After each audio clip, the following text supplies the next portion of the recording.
This country estate appears to be picture perfect. I mean, this is our dream home. But government air monitors across the area reveal invisible radioactive particles are blowing in the wind here, threatening to tear apart the world Elizabeth and Josh Lamerson built for their two sons. They trust in us to take care of them. How scared are you? Very scared for our children. You gonna move? This is our home. From the Lamerson home, it's easy to spot the source of their fear. That red and white water tower just over the tree line is right in the middle of the now closed Portsmouth Gaseous Diffusion Plant, known as PORTS, a massive 3,700-acre compound, once crucial to making America's nuclear bombs. The U.S. Department of Energy, or DOE, says there's no threat from the radioactive uranium and other materials that were processed and disposed of at ports. But children who lived near this plant continue to die from leukemia and rare cancers. I mean, the risk is here. The risk of, cancer, the risk of dying. Zahns Corner Middle School was closed in 2019 after tests revealed enriched uranium inside. This air monitor across the street, operated by DOE, picked up neptunium-237 and americium-241, radioactive particles tied to even more dangerous plutonium.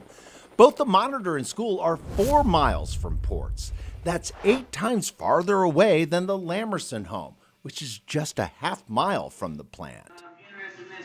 In public meetings like this one on April 27, 2019, DOE representatives suggested the enriched uranium and other radioactive particles might not have come from the plant, but from common items like smoke detectors, which have low levels of americium, or more likely, they said, from fallout that dropped decades ago during America's atomic bomb tests. Which you find in our atmosphere, was the atmospheric testing. Elizabeth, who has a degree in environmental biology and used to work at the plant, didn't buy that. Did you get the truth from DOE? No. But proving the plant, not fallout, produced those particles would be difficult without some high-powered help. I saw this email from Elizabeth to Ohio EPA, and I said to myself, I like the tone and the directness. Enter Dr. Michael Ketterer, a renowned professor emeritus of chemistry and biochemistry at Northern Arizona University, who found Elizabeth while researching ports on the internet. And he finds you. And he finds me, yes. That's pretty amazing. Yes. I've said from the beginning there's a lot of divine intervention. Dr. Ketterer and Elizabeth teamed up. Elizabeth agreed to collect samples from dozens of sites around the plant, everything from water and sediment in nearby creeks to soil, even dust from inside homes. Dr. Ketterer agreed to test it all for free. If I can help them, I will try to help them. I joined Dr. Ketterer in his lab in Flagstaff, Arizona, where he continues analyzing Elizabeth's samples using this. A mass spectrometer, a device that incinerates material, forcing it to give up its atomic secrets. I know very well that there is an awful lot riding on these measurements. Particles from ports have a unique signature, identified in several government studies. So does fallout from those atomic tests. Using those formulas and his spectrometer, Dr. Ketterer pinpointed the radioactive signatures in the samples Elizabeth sent, allowing him to make a definitive discovery that he says upends DOE's statements.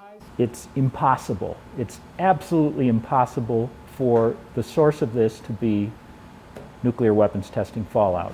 In this report on April 27, 2019, Dr. Ketterer published the data from Elizabeth's samples and reached a clear scientific conclusion, writing, "The Ports facility is the source of the enriched uranium and is also the source of non-fallout neptunium and plutonium." Were you stunned when that came out? Sure, absolutely. It completely takes DOE's argument away of this isn't us.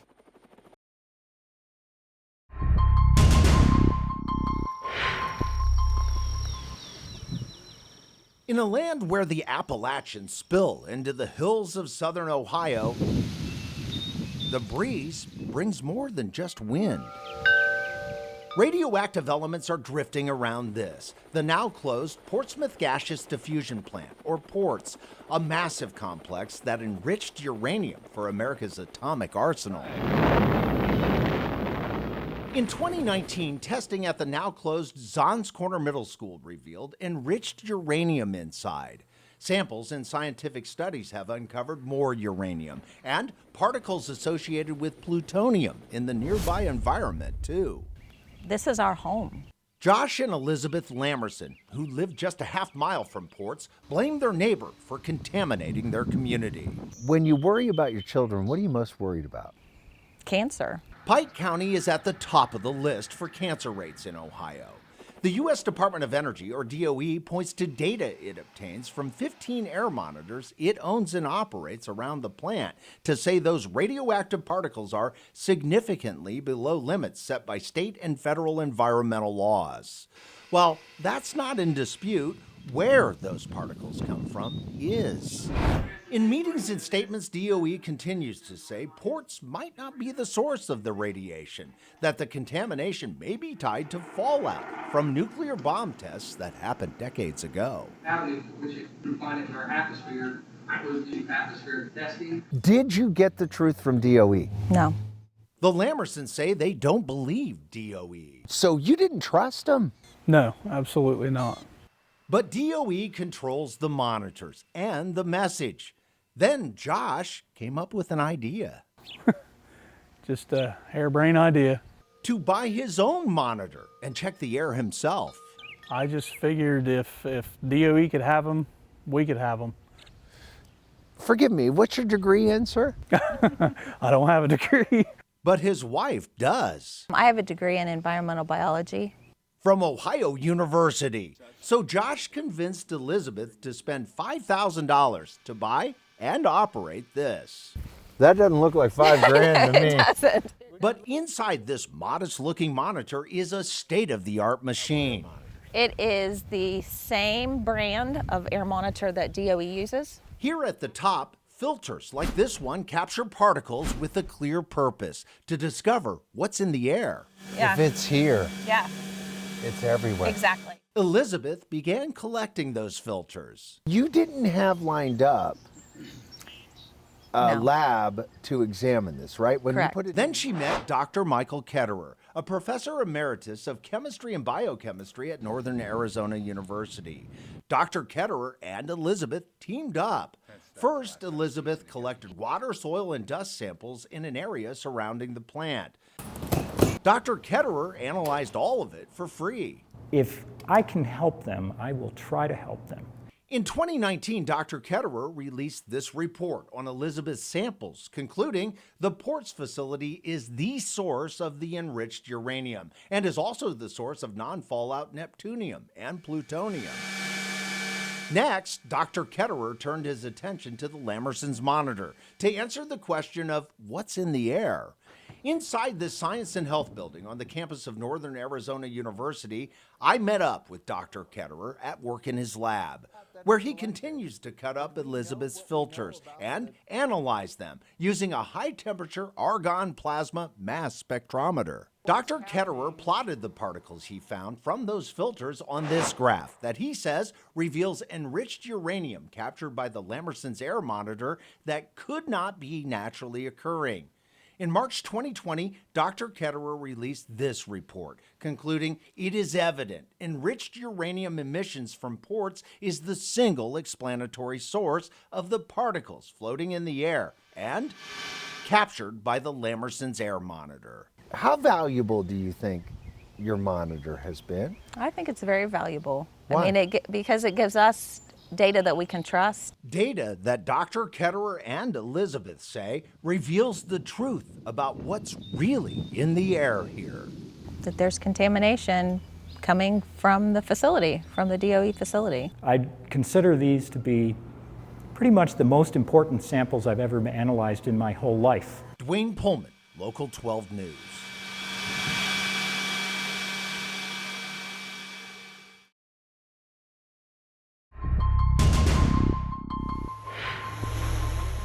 At the center of the Portsmouth Gaseous Diffusion Plant, or PORTS, workers are removing siding from a massive half-mile-long building known simply as the X326. Jeff Walburn, who worked at the plant for 31 years, says dust from decades of enriching uranium for America's nuclear bombs has built up high on these rafters. There's 70 feet of contaminated material. It's going out. It's going to the four winds. Nearby, a 250-acre landfill is being carved out of the earth to dispose of demolition debris and radioactive waste. Neighbors like Josh and Elizabeth Lamerson, who live a half mile from the plant, are trying to stop it. Would you want to come here? Would you want to build a business? The landfill is a crucial part of a $2 billion cleanup at Ports, where debris from dozens of buildings and radioactive waste will be buried over the next 2 decades. The U.S. Department of Energy, or DOE, which oversees the complex, insists the demolition at Ports is safe, pointing to its own monitors as proof there's no harm posed by the work. But Dr. Michael Ketterer, a professor emeritus of chemistry and biochemistry at Northern Arizona University, examined what DOE's own air monitors reported and uncovered this: big spikes for technetium-99, or Tech-99, a radioactive byproduct of nuclear reactors. As his graphs reveal, the amounts of Tech-99 from 2014 through 2016 were hundreds of times higher than detection limits at all the monitors, no matter how near or far from the plant. Those emissions were just skyrocketing, and they then fell down rather abruptly in 2017. And Dr. Ketterer had no idea why, until he learned what was happening inside the plant. In this DOE internal demolition schedule, from 2014 to 2016, the same time that Tech-99 was spiking, crews inside the plant were cutting out converters and compressors, critical components in making enriched uranium. We're looking at Portsmouth. Dr. Ohio. David Menuda, the former chief scientist at Ports, says that cutting is the likely source of the Tech-99 release. Does it coincide with what you would expect in cutting up pieces and parts in the plant? Yes, in the 326 building, where those cuts were made, is very likely where the technetium-containing gas concentrates. Dr. Ketterer believes the heat from that cutting released Tech-99 as a gas that traveled long distances, registering in high amounts, even at this monitor near the town of Otway, 14 miles to the southwest. Do you believe it spreads out much further than what it is? It has to, it's obvious. And that isn't the only connection between contamination and demolition that Dr. Ketterer found. He analyzed this batch of air filters that were collected in 2020, and this time he discovered this: a big drop in the amount of enriched uranium in the air from March until the end of June. That coincides with the shutdown at Ports that happened during the height of the pandemic. According to this document, dated March 26, 2020, the Ohio EPA agreed to allow all work at the plant, which had slowed, to stop completely due to COVID-19. And in this internal memo, plant employees were notified that work, which had started up in June, would return to full force on July 27th. That pandemic pause at the plant from March to June matches that dramatic drop in enriched uranium in the air that Dr. Ketterer uncovered. It's just a mind bender that the connection of the dates to when we know COVID kind of started and the country shut down is when the emissions from the demolition activities appear to just abruptly stop. And just as clear, Dr. Ketterer's analysis reveals enriched uranium returned to the air when demolition work at the plant resumed. You tear it down and it goes wherever. The radiation results are upsetting to neighbors like the Lamersons, who are scared about what's being carried in the air. How scared are you? Very scared for our children.